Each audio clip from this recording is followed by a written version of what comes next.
My name is George. I'm one of the owners here. I'd like to welcome everybody for Rudy's celebration of life here. This man is someone that needs celebrated. He has celebrated our lives every time we've seen, so we're going now to celebrate his lives. This is not a memorial.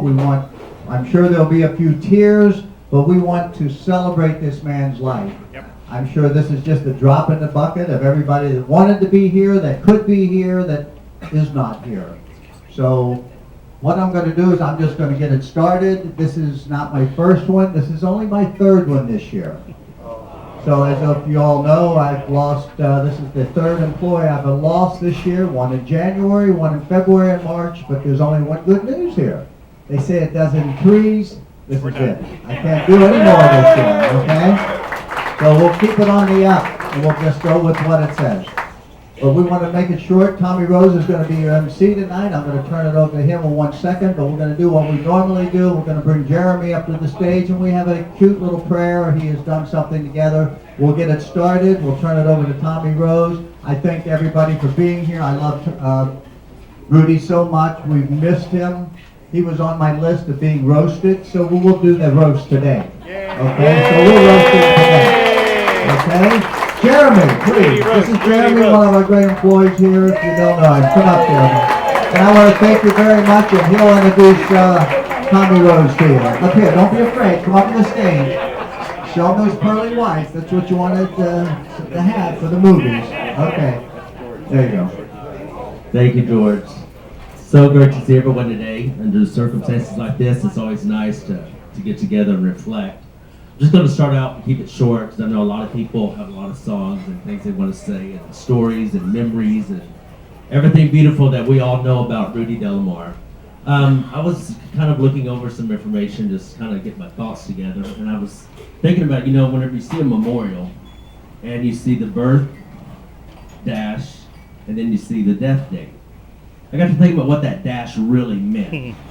In our case, it's a big whoosh, so it's gonna be a wonderful stories today. Now you can take from one to the other, but a dash is more than it's a lifetime of memories and celebrations and moments in time and stories and travels, and ups and downs, a little bit of everything. So I know today, as I said, we're gonna have a lot of that. I'm just gonna say a little poem. And then I'm going to open with a prayer, then open up to Tommi Rose. So when your eulogy is being read, with life experiences to rehash, would you be proud of the things they say, of how you spent your dash?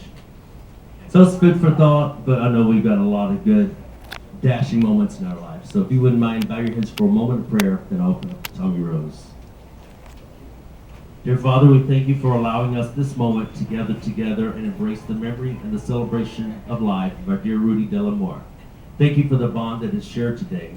Please bless his partner and his family and the many friends that have been touched by his amazing love, charm, personality, and talent. Today we're thankful that we were able to be a part of Rudy's life. Thank you for such a gift of life to life. May your love be true in the hearts of us all, and may the music continue on in our hearts forevermore. Amen. All right, Tommi. Thank you, Jeremy. Well, good afternoon. I'm a little nervous. I'm not used to being on stage. Bullshit! In flats.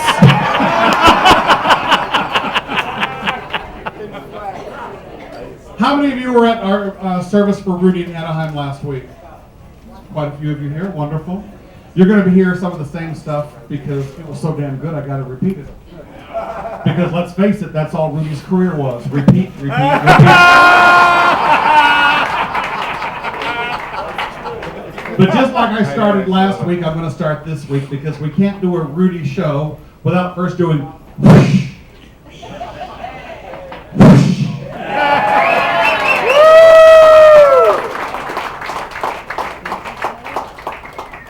I don't want to start on a sad note, but the reason this particular hat's being worn by me today, this hat will be presented as, we have hats actually for all the clubs Rudy's played at Paradise in Long Beach, also to George here at Azul, and also to Michelle at Toucans, where he was known and played. They will all be presented hats of Rudy's that they can display. This particular hat was the last one he wore. Oh.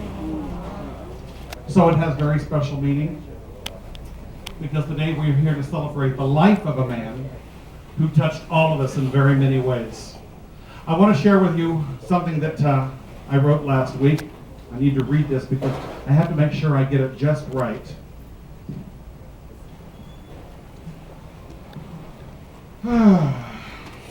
Very simply, Rudy de L'Amour was a star. Not by his definition. If you were ever out with him in public or had any kind of deep conversation with him, Rudy would tell you, I'm just a piano player. No, Rudy, you were much more than just a piano player. You really were a star. Now, just exactly what is a star? According to the dictionary, it's defined as one, a famous or exceptionally talented performer in the world of entertainment. That was Rudy. Number two, a fixed luminous point in the night sky that is a large, remote, incandescent body like the sun. That was Rudy. Number three, a self-luminous, gaseous, spheroidal, celestial body of great mass which produces energy by means of nuclear fusion reactions. That was fucking Rudy!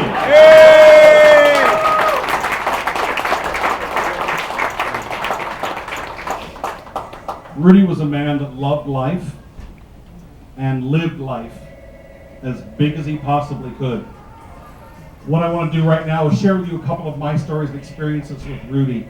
I need to, just out of curiosity, by a show of hands, how many people ever went out to lunch or dinner or shared a meal with Rudy at a restaurant? How many of you ever went to a Mexican restaurant with Rudy? What about a casino? That was his second home. I actually teased him a couple of years ago about his gambling debts. I said, you know, you could save a lot of money if you would list the casinos as a dependent, because God knows you built enough school for those Indian children. And he looked at me and says, can I do that? No! I would love going to Mexican restaurants with Rudy. We had a couple of favorites here in town. And invariably he would look at the menu. I'll have this quesadilla. And it was always business. I'll have this quesadilla business. I said, Rudy, it's pronounced quesadilla. Well, it says quesadilla. I said, Rudy, you're a fucking Mexican. How can you not say quesadilla? Never got it. Ever. Quesadilla. Rudy loves screwing up words, and I often thought, it's like, is he doing this just to be fun? Or, I mean, it's like, is it something that he gets enjoyed because he knows he's going to make people laugh? And I asked his partner, Tom, one time this, and Tom says, no, he doesn't know what the fuck he's talking about half the time. That's about right. Another one of my favorite instances, I lived a few blocks away from Rudy, and I would get phone calls all the time. Mary, come over here and help me. I can't figure this shit out. Something with his, he got a new digital camera, and he says, it's got this thing that goes in a hole. I don't know what it is. I said, it's called an SD card. Well, how do I get the pictures off of it? I said, I'll come over with my computer, we'll download them, I'll bring you a CD. And then I had to explain that whole process. Rudy was not electronically minded in any way, shape, or form. Not at all. If it wasn't a one-button push-on, push-off, forget it. It wasn't going to happen. He finally learned how to do a VCR programming after months and months of teaching. And then the DVR.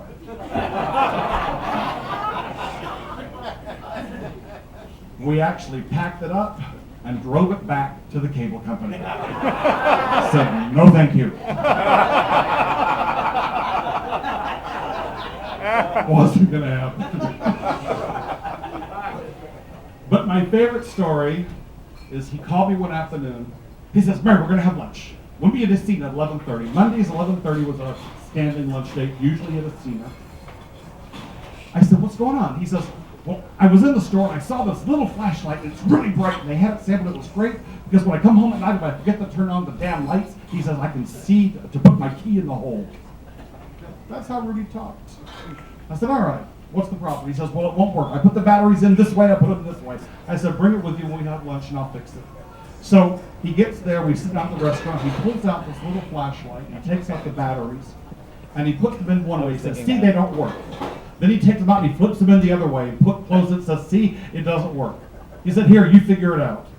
So I took the flashlight, took the batteries out, broke open the cellophane wrapping between the two batteries.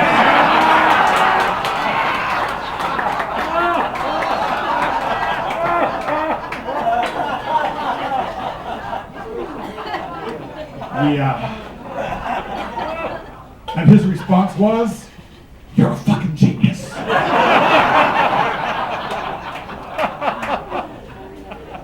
A couple of times Rudy had some problems with things in his house, something in the garage, a light bulb that needed to be changed. He couldn't figure it out. One day it was something wrong with the heating system, and a couple of other things. And I would go over and I have my tools. It's like I'm a butch drag queen. I go with my tools. I'm just like, okay, here. And his one was, you're so fucking butch. He said, you're like my own personal lesbian.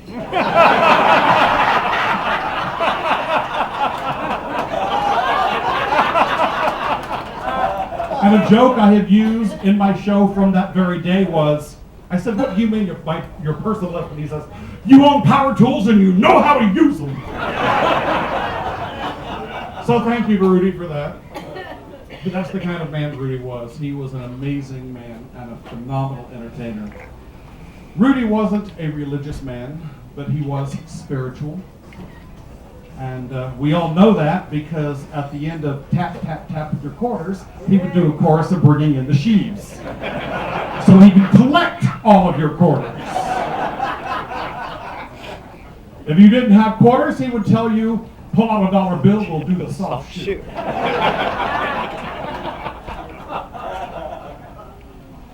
Rudy had a very long and illustrious career before he was even a piano player.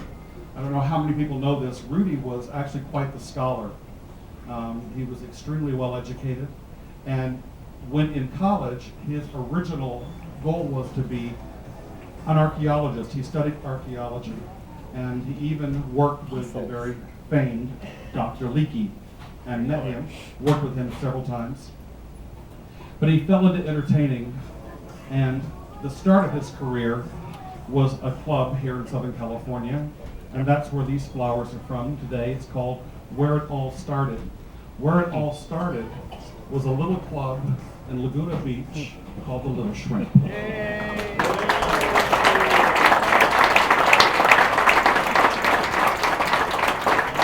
We are extremely honored today to have with us Roger West, who was the owner of the Little Shrimp and Rudy's very first boss. And his partner, Mike Michaels. They started Rudy, they hired him at $60 a performance. If he were offered that today, he would look at you and turn around and leave. I know, I paid him several times at different clubs we shared employment at. Thomas, get off your knees. Oh, I'm sorry, that was rude. This is Tom. This was Rudy's partner of almost 26 years.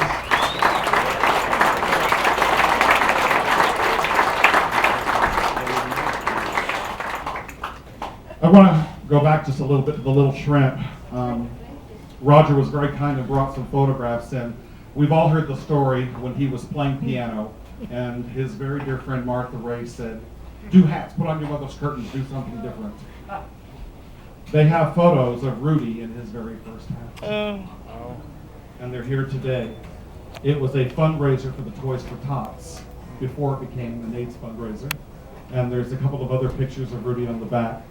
And if you would like to see these, I'm going to hand these back to Roger. And thank you so much for bringing these in. If you would like to see them more closely, please see Roger. I'm going to pass these back to you so they stay in good hands. Thank you. And I just saw, where did he go? Alexander? Alexander? This is another very good friend of Rudy's.